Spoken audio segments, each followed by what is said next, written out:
우리 같이 인사하겠습니다. 할렐루야. 옆에 분하고도 또 오늘도 인사하시죠. 잘 오셨습니다. 고맙습니다.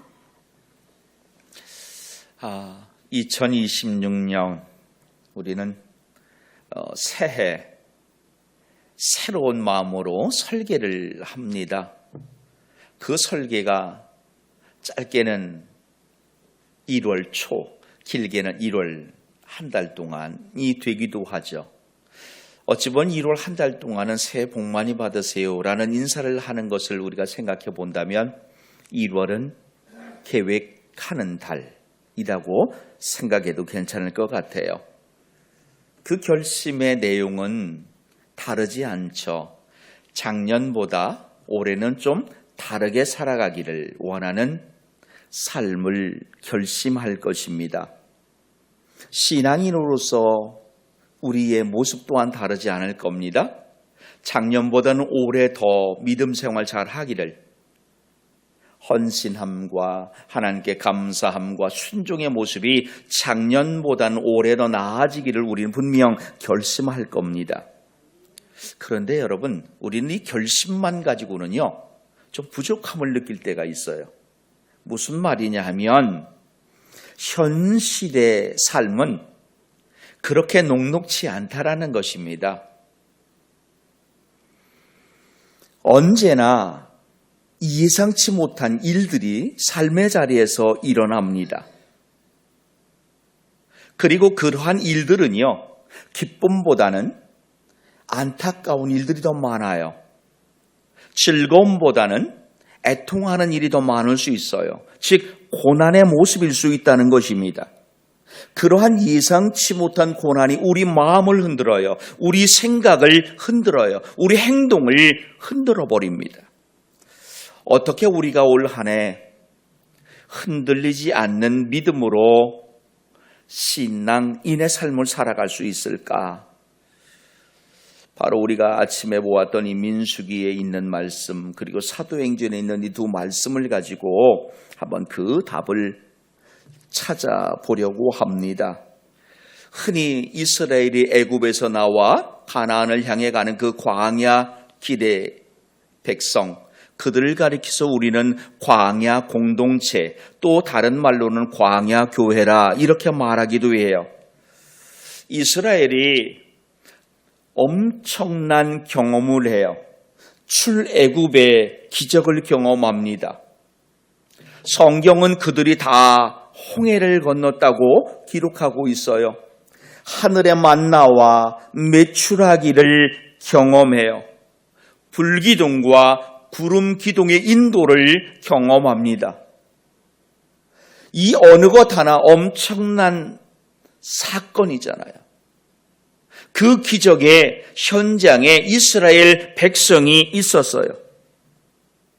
그렇다면 찬양과 감사와 경배가 계속해서 이 백성의 입에서 나와야 하는 것이 정상 아닐까요? 그런데 여러분, 출애굽기의 말씀을 가만히 들여다보세요. 가나안에 들어가기까지, 민수기까지의 말씀을 가만히 들여다보십시오. 이스라엘 백성의 입에서 찬양과 감사와 경배, 영광보다 끊임없는 원망이 나오고 있다는 사실입니다. 어떻게 감사가 아닌 원망이 나올 수 있을까요? 불평이 어떻게 기적을 체험한 이들의 입에서 나올 수 있을까요? 고린도전서 10장 10절은 이렇게 말하고 있어요. 그들 가운데 어떤 사람들이 원망하다가 멸망시키는 자에게 멸망하였나니 너희는 그들과 같이 원망하지 말라. 아멘. 이스라엘 백성이 기적의 현장 가운데서 원망하였던 이유를 곰곰이 생각해 보면은요, 아주 쉽게 이렇게 보아도 무난할 것 같아요. 우리가 기억해야 할 것이 있어요. 기억하지 않아도 될 것이 있어요. 기억해야 할 것은 반드시 기억을 해야 돼요. 기억하지 않아도 될 만한 것들은 아예 잃어버려도 상관없어요. 그런데 이스라엘 백성이 아마 이 모습을 거꾸로 했던 것 같아요. 기억해야 될 것은 잃어버린 거예요. 기억하지 말아야 될 것은 기억하고 있었던 것이에요. 민수기 20장 2절로 5절 오늘 말씀이 바로 그러한 모습을 아주 적나라하게 보여주고 있지 않습니까? 원망의 한 부분을 오늘 아침 우리가 보고 있는 겁니다. 회중에게 물이 없었다는 거예요. 모세와 아론에게 백성이 몰려듭니다. 그리고 이 백성이 모세와 다투는 거예요. 어떤 다툼의 내용입니까? 이어지는 뒤에 말씀도 보시면은요, 물이 없어서 모세에게 달려오고 목말라 죽겠다는 한탄을 모세에게 하고 있는 내용입니다. 여러분, 광야길입니다. 물이 부족한 것 당연합니다. 먹을 것 부족할 수밖에 없는 것 당연합니다. 물이 없는데 마른 음식이겠죠. 무슨 거기에 물기 있는 음식이 제대로 있었겠습니까? 사람만 힘든 것이 아니라 가축도 당연히 힘들겠지요. 한 모금의 물이 있다면 사람이 마셔야겠습니까? 가축이 마셔야겠습니까? 엄청난 기적을 경험한 이들이 삶의 현장 바로 앞에 있는 그 현실 앞에 모세를 찾아가 원망하고 있습니다. 그런데 여러분, 믿음의 눈으로 이들이 모세를 찾아가 불평하고 원망하는 이 모습을 가만히 들여다보면은요, 이것은 단순한 불평이 아니라는 것에 문제가 있습니다. 이들의 불평은 지금 모세를 향한 불평이 아니에요. 돌아보면 애굽에서 나오게 해주신 하나님에 대한 불평인 거죠. 그리고 그 불평은 하나님을 신뢰하지 못한 그 불신앙에서 나온 산물이었다는 것이 문제입니다. 문제는 그들 눈앞에 펼쳐진 환경이 문제가 아니에요. 그 환경을 바라보는 믿음의 태도의 문제였던 것입니다. 올 한 해 우리가 참 다양한 삶의 환경들을 만날 것입니다. 그 환경을 보시는 것이 아니라 그 환경 너머에 있는 정말 하나님을 붙드시는 저와 여러분이기를 부탁합니다.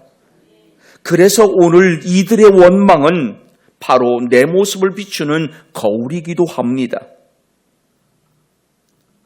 광야길을 행하고 있는 이스라엘 백성은요, 책임을 남에게 돌립니다.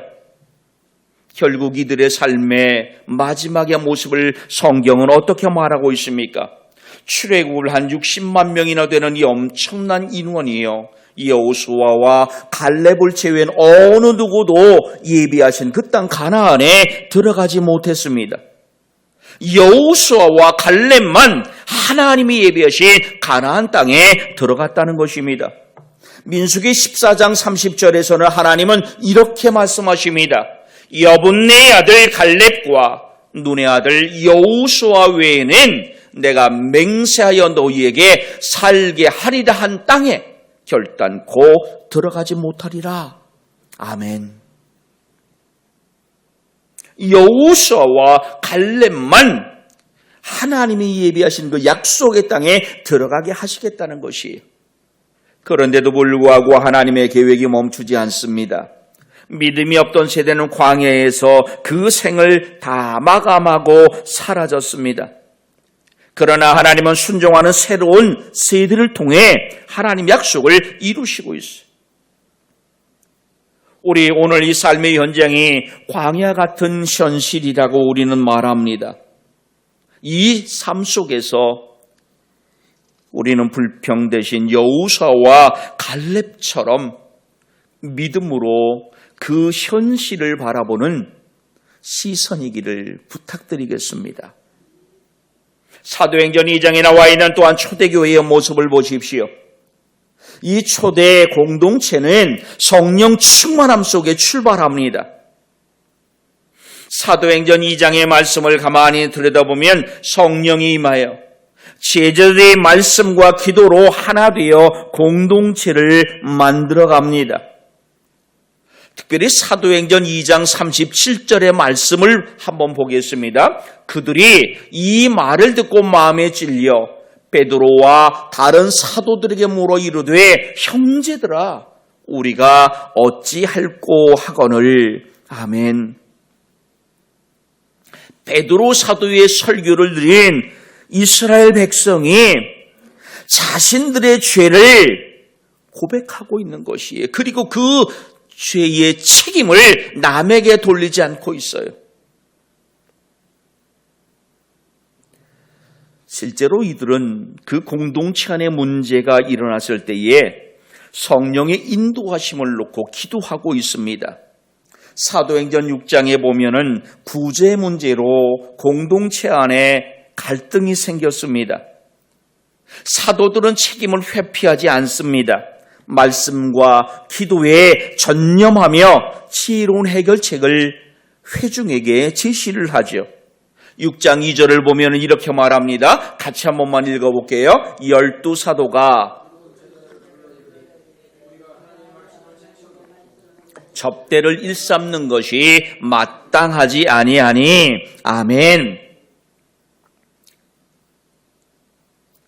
여러분, 책임을 남에게 떠넘기신 것이 아니라 자기가 짊어질 때에 이 초대 공동체가 어떻게 변해갔는지를 6장 7절은 이렇게 기록해 놓고 있습니다. 한 번만 더 읽어볼게요. 하나님의 말씀이 점점 왕성하여 예루살렘에 있는 제자의 수가 더 심히 많아지고 허다한 제사장의 무리도 이 도에 복종하니라. 아멘.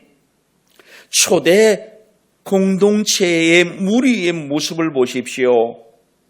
말씀을 들을 때에 자기의 잘못을 남에게 전가하지 않나요? 자기의 잘못을 통회해요.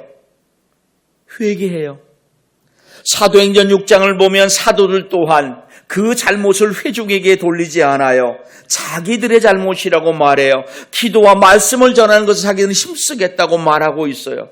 이러할 때에 모이는 무리의 수는 더 많아지고 심지어 제사장의 무리들조차도 하나님 앞에 나왔다는 것이에요. 예수님 앞에 나왔다는 것입니다.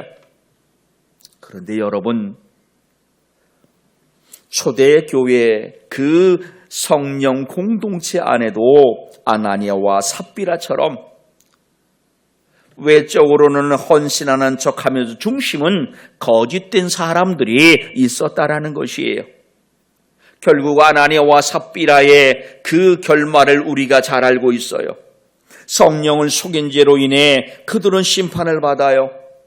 모인 공동체 교회는 어떻게 됩니까? 사도행전 5장 1절로 11절의 말씀을 보면은 자세히 기록되어 있는데 특별히 앞쪽과 제일 끝에 쪽의 결말을 보시면 이렇게 되어 있어요.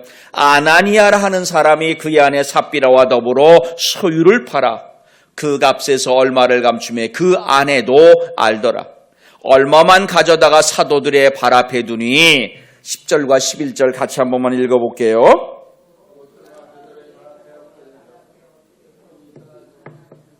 젊은 사람들이 들어와 죽은 것을 보고 메어다가 그의 남편 곁에 장사하니 온 교회와 이 일을 듣는 사람들이 다 크게 두려워하니라. 아멘. 성령 충만한 분위기의 공동체입니다. 그런데 그 안에서도 하나님 앞에 정직하지 않으면 참된 믿음이라 할 수 없어요. 하나님은 지금도 공동체보다 우리 한 사람 한 사람 마음의 중심을 보십니다. 오늘 성도된 우리 모습을 한번 이 광야 공동체와 초대 공동체에 한번 비교해 보십시오. 오늘 신앙인으로 살아가는 내 모습은 어떠합니까? 광야 교회처럼 원망과 책임 전가에 익숙해져 있지는 않은가 한번 돌아보십시오. 초대교회 같이 말씀과 기도와 회개와 책임으로 반응하는가 살펴보시기 바랍니다. 신앙의 본질은 상황이 아닌 태도입니다. 오늘 민수기의 말씀과 사도행전의 말씀은 우리에게 정말 귀한 가르침을 주고 있습니다. 불평 가득한 그 공동체 안에서도 믿음의 본질을 잃지 않은 이들이 있었다는 것이에요. 은혜 충만한 공동체 안에서도 믿음의 본질을 잃어버린 사람들이 있었다는 겁니다. 여우수와 갈렙이 있었고요. 아나니아와 삽비라 같은 이들이 있었다는 것입니다. 어떤 공동체에 있느냐가 중요하지 않아요. 더 중요한 것이 있어요. 바로 내가 어떤 믿음의 태도로 살아가고 있느냐는 것입니다. 광야에서 믿음을 지키는 길은 하나님의 은혜를 기억하는 것이죠. 사무엘상 7장 12절의 말씀을 보십시오. 사무엘이 돌을 취하여 미스바와 센 사이에 세워 이르되 여호와께서 여기까지 우리를 도우셨다 하고 그 이름을 에벤 에셀이라 하니라. 아멘. 오늘 저와 여러분이 여기에 서 있는 이유, 오늘 저와 여러분이 이곳에서 예배하고 있는 이유, 전적인 하나님 은혜임을 믿으시길 부탁합니다. 전적인 하나님 은혜라 고백하는 믿음이기를 부탁드리겠습니다. 과거의 은혜, 바로 에베네셀의 은혜가 있었기 때문입니다. 그런 것 마태복음 28장 20절의 말씀도 우리 한번 같이 보겠습니다. 내가 너희에게 분부한 모든 것을 가르쳐 지키게 하라. 볼지어다 내가 세상 끝날까지 너희와 항상 함께 있으리라 하시니라. 아멘. 에베네셀로 함께 하셨던 하나님이 지금도 우리와 함께 하신다고 말씀하세요. 광야와 같은 삶의 현실에서도 우리 곁을 떠나지 않는다고 말씀하시고 있어요. 임마누엘의 하나님 은혜예요. 이미 우리는 에베네셀의 하나님 은혜를 경험했어요. 지금 2026년 1월 이 둘째 주일 우리는 임마누엘의 하나님을 경험하고 있어요. 이 하나님과 더불어 오늘도 걷는 신앙의 일을 축복합니다. 그런가 하면은요, 창세기 22장 7절로 8절에 보면은 이삭과 아브라함의 대화가 나옵니다.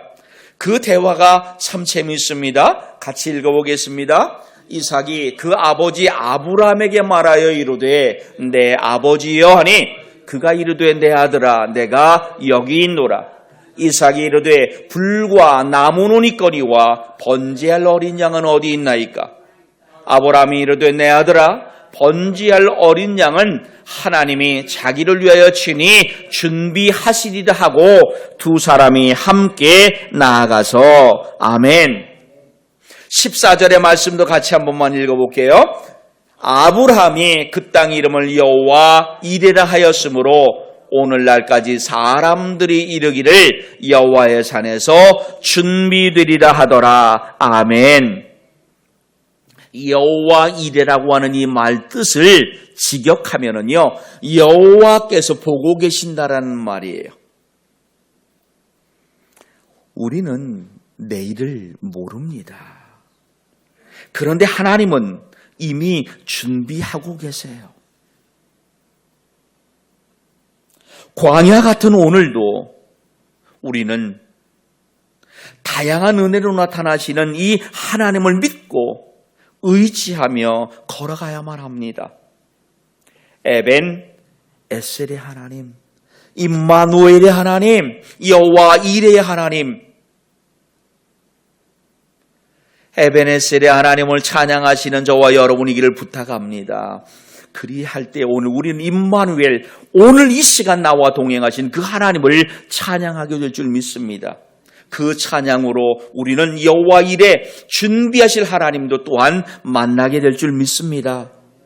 2026년 정말 믿음으로 시작하시는 삶이기를 부탁합니다. 내가 지금 서 있는 자리 광야 같을 수 있습니다. 그러나 여러분, 믿음으로 순종하면 그 자리가 약속의 땅을 향해 가는 길이 될 수 있음도 믿으시기 바랍니다. 갈렙은 민수기 13장 30절에서 이렇게 백성을 향하여 외치고 있습니다. 갈렙이 모세 앞에서 백성을 조용하게 하고 이르되 우리가 곧 올라가서 그 땅을 취하자 능히 이기리라. 아멘. 아멘. 삶의 환경에 뒤돌아서지 마시기 바랍니다. 삶의 환경에 앉지 말기를 부탁합니다. 능히 취하리라. 능히 이기리라. 이 고백이 삶의 현장에서 나타나기를 축복합니다.